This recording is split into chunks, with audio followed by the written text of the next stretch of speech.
parents sided with my ex-husband and cut me off for years. But then they suddenly wanted to reconnect. When I refused, they showed up at my stepdaughter's school. Hi. I'm a bit torn, and I'm hoping you all can help me figure this out. I, 32F, am struggling to figure out what to do about my parents, 60s. They're trying to reconnect with me, but it's kind of complicated and I need help figuring out how to approach this whole thing. I'm just going to tell you a little bit more about them and my relationship with them first. Growing up, my parents were always hard on me. No matter what I did, it was never good enough. If I got an A, they wanted to know why it wasn't an A+. If I picked a hobby, they'd nitpick about how it wasn't useful enough. Their attitude wasn't outright abusive, but they always found a way to make me feel like I was failing somehow. When I made big decisions, they'd act like I was incapable of thinking for myself, and they'd do everything they could to meddle with my life. And that's where things really blew up later on. When I was 23, I married my ex-husband, Jake. Jake and I were high school sweethearts, so we figured we'd get married once we were done with college and had settled down a little. For the first time ever, my parents seemed to like my choice of a partner. In hindsight, I think they probably liked him because he came from a well-off family and seemed put together. But things took a turn for the worse for me after I got married to Jake. As soon as we got married, it was like a switch inside Jake got flipped and he became this horrible human being. He became extremely manipulative and controlling. He constantly criticized me, isolated me from friends, and had a very short temper. Things got so bad that I felt like I was walking on eggshells every single day. I know a lot of you are going to ask why I didn't leave him as soon as I saw his behavior start to change, but I want you to know that things weren't that easy for me. I barely had an understanding of what a good relationship looked like. Besides, I was very young and I thought that I was in love. I thought that Jake was going through a rough time and that he had no idea about how to deal with his own emotions, so he was taking it out on me. I know it sounds stupid, but I loved him and I tried my best to convince myself that I just needed to be there more for him. But after years of tolerating his nonsense, I realized I needed to leave him, and no amount of talking or yelling was going to change the way he treated me. It took a while to gather up all the necessary funds, but when I finally decided to escape, I went to my parents for help. I only went to them because I had been open and honest with them about what Jake was like. I started doing that a few months before I was planning to leave Jake because I figured that they'd help me out. Once again, in hindsight, I should have known that they would not have helped me out because every time I told them about something Jake said or did, they would find ways to make me feel bad about it instead of supporting me or even just comforting me. So when I ran to them for help, they got mad at me. They said I was being immature for throwing my marriage away and that I needed to stick it out because getting divorced was very shameful. I think that the worst thing they did to me during that time was tell Jake where I was staying. My plan was to stay with them for 2 weeks while I spoke to Jake about getting a divorce because I knew that Jake would lose his mind and hurt me if I lived with him. I didn't want Jake to know where I was at all, and I figured that if he ever did find out where I was staying, having my parents around would at least stop him from hurting me in any way. But after staying with my parents for only 3 days, they ended up calling Jake to let him know that I was staying with them and that he could come over whenever he wanted so he could talk to me. They thought they were helping me reconcile, but they put me in serious danger. Thankfully, Jake didn't do anything more than just cry and beg me to go back, but after that, I knew I couldn't count on my parents for anything. I left their house and ended up staying with a friend. I barely spoke to them much, but up until then, they still called me regularly to check in on me, and to tell me how wrong I was for continuing with the divorce. It took a while, but once the divorce was finalized, I never heard from my parents again. I didn't get a single call or a text or even a holiday card from them. It was like I didn't exist. At first, I was heartbroken. I spent months crying over the fact that my own parents had turned their backs on me. But eventually, I realized I couldn't dwell on it forever because I had much bigger fish to fry. I mean, I literally had to rebuild my life from scratch. The next few years were hard but life-changing. I moved to a new city and started therapy, which helped me heal from both Jake's abuse and my parents' abandonment. I worked my butt off to establish a career in graphic design, which was something I'd always been passionate about. Slowly but surely, things started to look up for me. About 2 years ago, I met Eric, 36M, who's now my husband. He's kind, supportive, and everything Jake wasn't. He has a 10-year-old daughter, Sophie, from a previous relationship, and we've built a beautiful little family together.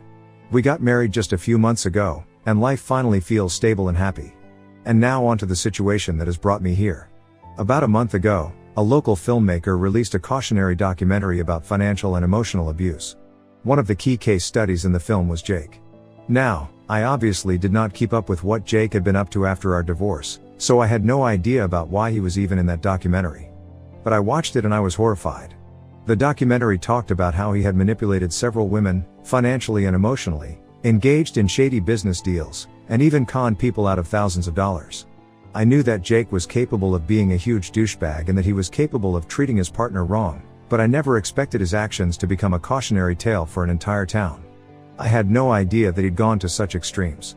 The filmmaker didn't use his real name, but the details were so specific that anyone who knew Jake could tell it was him. After the documentary came out, my phone started blowing up. Old friends and acquaintances sent me messages like, "Wow, you dodged a bullet," and, "I can't believe you went through that." That was the way I found out about the documentary in the first place. I mean, don't get me wrong, I was glad that Jake's real personality was showcased like that and that finally I was getting the sympathy I deserved a long time ago. But the biggest shock came when my parents reached out. The first way they reached out was over text. My mom sent me this long, emotional text where she basically apologized for not believing me. She also asked me for a chance to make things right. Then, there were the voicemails from my dad where he told me about how sorry he and my mom were for the way they treated me and how they wanted to reconnect. There were more things that they'd said, but essentially they sounded like they really regretted the way they treated me and they sounded desperate to make things right with me again. I just don't know what to feel about this whole thing. I mean, I'd be lying if I said that they didn't get to me a little. They're my parents after all. I know that I'm bound to want to have them back in my life, but at the same time, I can't forget how they treated me when I was at my lowest. I can never forget how they put me in danger just to satisfy their beliefs. Obviously, I haven't responded to any of their attempts to contact me. I can't bring myself to. Instead, I've mostly just sat with my phone in my hand, reading and rereading their messages, and feeling a bunch of emotions that I can't quite place my finger on. Part of me feels like I'm justified in ignoring them. They abandoned me when I needed them most, and now they're only reaching out because they're ashamed of how wrong they were. But another part of me feels like I should give them a chance. After all, people can change, right? I've been losing sleep over this. Eric thinks I shouldn't feel bad about cutting them off, but it's not that simple for me. I don't know if I'll ever be able to trust them again, but I also feel like ignoring them completely might be too harsh. I've come so far since those dark days, and I don't want to let them drag me back into old wounds. But I also don't know if I'd regret not hearing them out. So, Ida for not wanting my parents in my life after everything they did? Or am I being too stubborn and holding on to the past? Update 1. Hi again. Thanks to everyone who commented on my original post. Your perspectives really helped me think things through. Some of you asked questions I realized I didn't address, so I wanted to clear a few things up before diving into what's happened since. First, a lot of you asked why I even considered responding to my parents in the first place. Honestly, it's complicated. I've spent years trying to heal from the abandonment and betrayal, but deep down, there's still this part of me that wants to believe that they could change. I guess I was also scared that if I ignored them completely, I'd regret it later. Another question that came up was about Jake and whether my parents knew how bad he was during the marriage. I told them bits and pieces back then, but they never took me seriously. They just assumed I was exaggerating or being dramatic. I only told them the details about Jake's behavior a few weeks before I had planned to run away from him. They didn't take me seriously then either, but I guess I wasn't in the right state of mind to really look into that. I just assumed that since they were my parents, they'd protect me regardless of whether they believed me or not. I was wrong, obviously. But after reading your advice, I decided I couldn't ignore the situation forever. I figured the only way I'd get any peace was to hear my parents out. So, I reached out to them and agreed to meet at a neutral spot, a small cafe halfway between their town and mine. I thought they'd be truly sorry for how they treated me and we could have an honest conversation. Unfortunately, that's not what happened. When I met them, they seemed more interested in justifying their behavior than actually apologizing. My mom went on about how they just didn't know that Jake was that bad, and how the documentary opened their eyes. My dad said they did what they thought was right at the time and acted like that should be enough to excuse everything. It felt like they were more sorry about being wrong than about the pain they caused me. At one point, my mom even hinted that I could have handled things differently and maybe they wouldn't have misunderstood the situation. That hurt. A lot. After everything I went through, they still found a way to blame me, even just a little. I realized then that they weren't really trying to make amends. They were just trying to make themselves feel better. I told them I didn't want to continue the conversation. I said that I was happy with my life as it was and that I wanted things to go back to how they'd been before they reached out us living separate lives. They looked shocked and tried to argue, but I left before they could talk me into staying. It wasn't an easy decision, but I felt like it was the right one for me and my family. That should have been the end of it. But then they crossed a line I couldn't ignore. Last weekend, Sophie had a school play. It was something she'd been looking forward to for weeks, and Eric and I were so proud of how hard she worked on her part. So, you can imagine my surprise when I saw my parents sitting in the audience. I never told them about the play, so they must have gotten the details from Eric's Facebook. Don't worry, we've updated our privacy settings now. They didn't just show up, they acted like they were part of our family. They introduced themselves to other parents as Sophie's grandparents. Sophie was confused and asked Eric who they were. It was such an uncomfortable moment. I had to pull my parents aside and tell them to leave. My mom started crying and said I was punishing them for their past mistakes.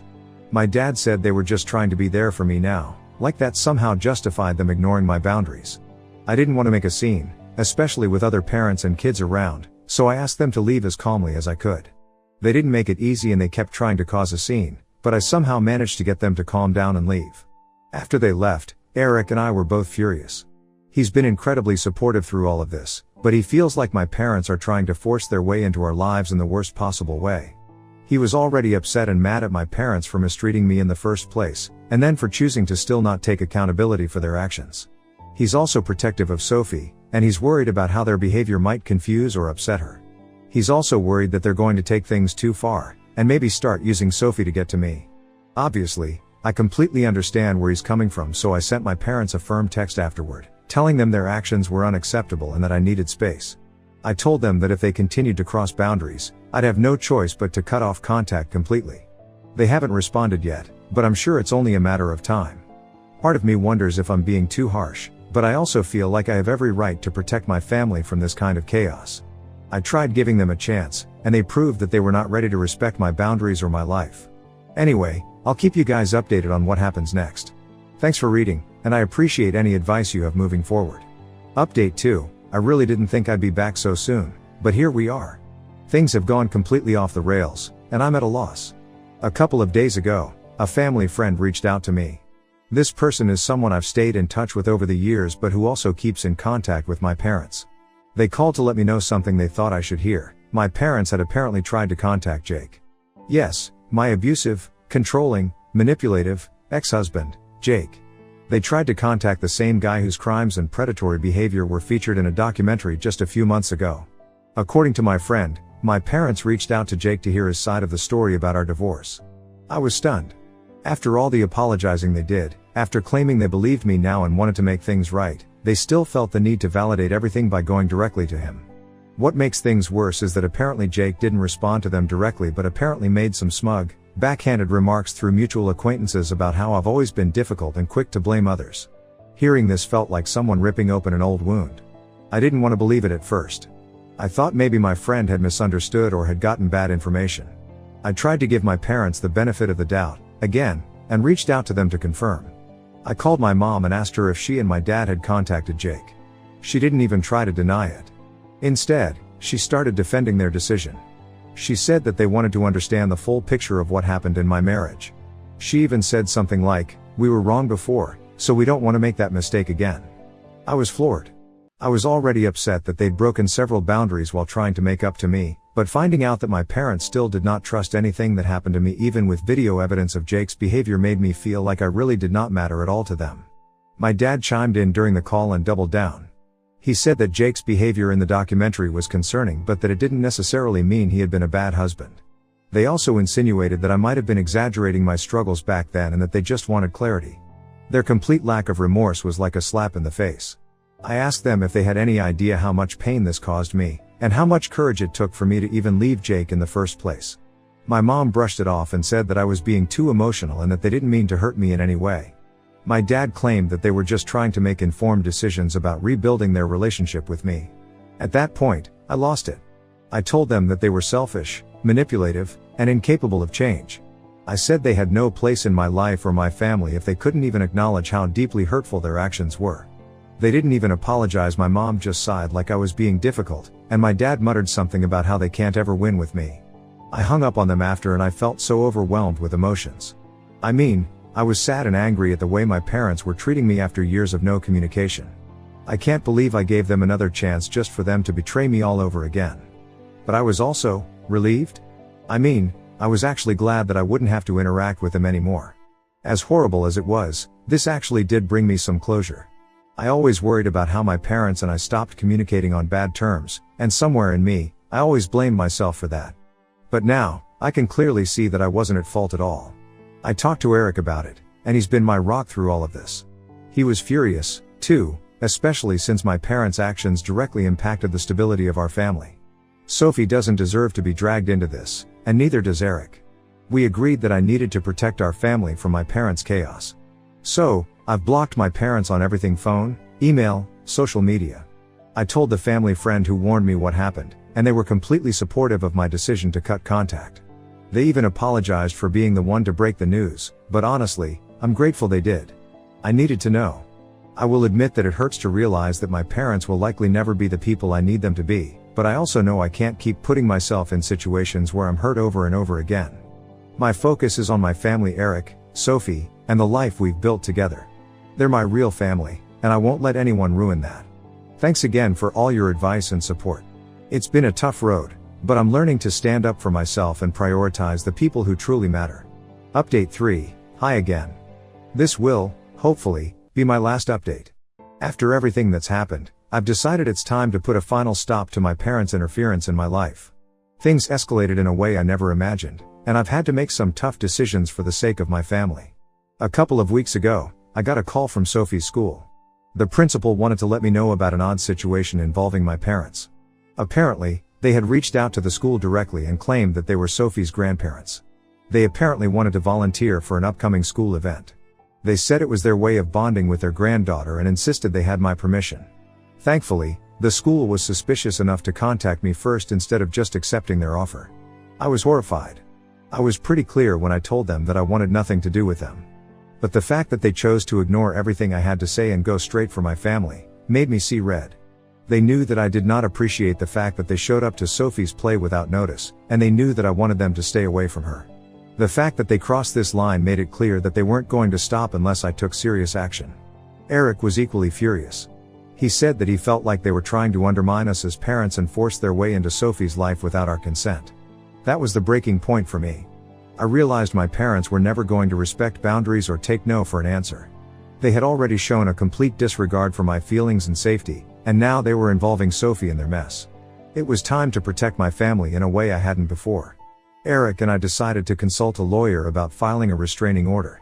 The process was emotionally draining, to say the least. I had to recount everything from their abandonment after my divorce to their recent behavior, including trying to contact Jake and showing up at Sophie's school play. The lawyer assured us we had a strong case and helped us file the paperwork. When my parents were served, their reaction was predictable. My mom left me a rambling voicemail where she was just crying about how I was tearing the family apart and accusing me of overreacting. My dad, on the other hand, sent an email, from a new address since I'd blocked his old one, accusing me of being cold-hearted and saying I was poisoned by Eric's influence. Both of them also kept hinting that I was too dumb to know what I was doing and that I was going to regret what I was doing to them.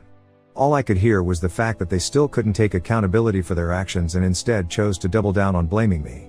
They tried to contest the order as well, and they did their best to disprove every evidence I had of their treatment of me and my family. Unfortunately for them, I had a mountain of evidence against them, and that wasn't even with me trying to collect evidence. They had treated me so badly for years, that even the judge saw it and granted the restraining order. The order includes provisions that prevent them from contacting me, Eric, or Sophie in any way, including through third parties. If they violate it, they'll face legal consequences. To make sure we're fully protected, I've taken additional steps. I told everyone in my life, friends and family, that if anyone tries to reach out to me on my parents' behalf, I'll cut them off immediately. Thankfully, no one has tested this boundary so far, and most people have been incredibly supportive. Since the restraining order was put in place, my parents have tried to contact me a few times through indirect means. They sent letters to my old address, which were forwarded to me by my mail service, but I haven't opened them. I'm keeping them as evidence in case I need to prove they're still. This whole ordeal has been exhausting both emotionally and physically. There's a part of me that feels sad about how things turned out. I wish my parents could have changed, but I've come to accept that they are who they are, and I can't keep sacrificing my peace and happiness hoping they'll become better people. Eric and I have decided to focus on moving forward. We're considering taking a family trip with Sophie to get a change of scenery and create some positive memories together. I'm also seeing a therapist to work through the lingering guilt and hurt from everything that's happened with my parents. If I'm being honest, I finally feel like this entire chapter of my life has come to an end. I've done everything I can to protect myself and my family, and I've set boundaries that I intend to enforce. My parents had plenty of chances to rebuild our relationship, and they blew every single one of them.